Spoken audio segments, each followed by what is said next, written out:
معرفت کی دنیا کے معزز دوستو، میں ہوں سیدہ شہزادی اور آپ تمام دیکھنے اور سننے والوں کو السلام علیکم۔ ناظرین گرامی، جب بغیر باپ کے حضرت عیسیٰ علیہ السلام پیدا ہوئے تو لوگوں نے بی بی مریم کی طہارت اور پاکیزگی پر شک کیا، تو حکم خدا بندی سے حضرت عیسیٰ علیہ السلام اپنی ماں کی گود میں بولے اور کہا کہ میں اللہ کا بندہ ہوں، حجت خدا ہوں اور کتاب لے کر آیا ہوں۔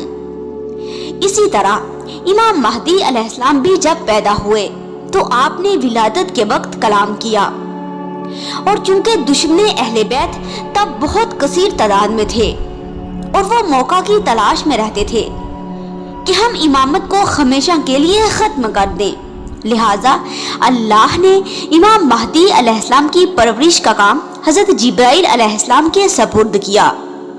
وہی آپ کو غذا کھلاتے اور دشمنوں کے شر سے محفوظ رکھتے تھے، لیکن جہاں عوام الناس کو بتانے کی باری آتی تب امام عسکری علیہ السلام لوگوں کو ساتھ ساتھ بتاتے بھی رہتے تھے کہ میرے بعد میرا بیٹا مہدی زمین پر حجت خدا ہوگا۔